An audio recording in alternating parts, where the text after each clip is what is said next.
السلام علیکم ورحمۃ اللہ وبرکاتہ۔ عزیز طلباء کے حال ٹھیک ٹھاک ہیں، خیریت سے ہیں؟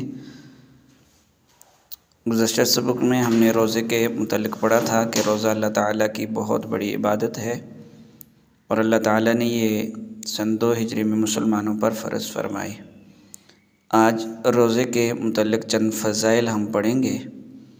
سب سے پہلی بات یہ ہے کہ سحر کے وقت سحری کھانی ہوتی ہے۔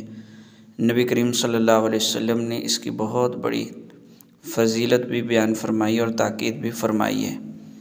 نبی کریم صلی اللہ علیہ وسلم ارشاد فرماتے ہیں کہ سحری کیا کرو کیونکہ اس سحری میں برکت ہے، اور ایک دوسری حدیث مبارکہ ہے کہ ہمارے اور یہود و نصارہ کے روزوں میں فرق یہ ہے کہ ہم سحری کرتے ہیں، وہ سحری نہیں کرتے۔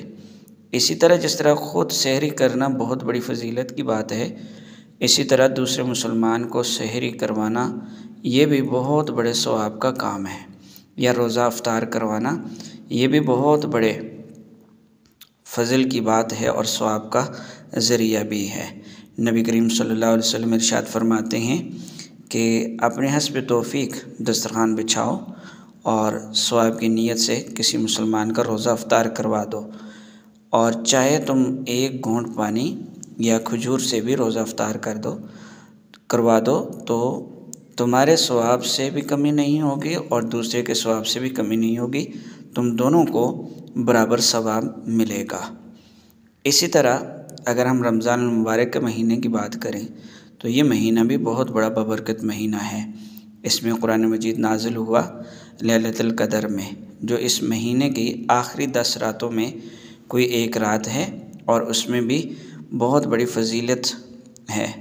نبی کریم صلی اللہ علیہ وسلم رمضان المبارک کے آخری عشرے میں اعتکاف فرمایا کرتے تھے اور یہ لیلۃ القدر کی تلاش میں ہوا کرتا تھا۔ اسی طرح مسلمان رمضان المبارک میں تراویح کی نماز پڑھتے ہیں تو اس کی بھی بہت بڑی فضیلت ہے، اور اسی طرح آخری 10 راتوں میں اعتکاف ہوتا ہے۔ خواتین اپنے گھر کے ایک کونے میں اعتکاف کی نیت سے بیٹھتی ہیں اور وہ قرآن مجید کی تلاوت، نوافل ادا کرتی رہتی ہیں، اور مرد حضرات مسجد میں ہوتے ہیں، تو یہ بہت بڑی عبادات ہیں۔ حضرت ابو ہریرہ رضی اللہ تعالیٰ عنہ فرماتے ہیں کہ نبی کریم صلی اللہ علیہ وسلم ہر سال رمضان میں 10 دنوں کا اعتکاف فرمایا کرتے تھے۔ تو آج کے سبق میں ہم نے روزے کی فضیلت، رمضان المبارک کی فضیلت اور اس میں ہونے والی 3 عبادات، روزے اور اعتکاف اور تراویح کے متعلق پڑھا۔ تو عملی کام آپ لوگوں کا یہ ہوگا کہ اس میں روزے کے متعلق جتنی احادیث ہیں کہ روزہ افطار کروانے کا کیا ثواب ہے، سحری کرنے کا کیا ثواب ہے، وہ اپنی کاپیوں پہ لکھنے ہیں۔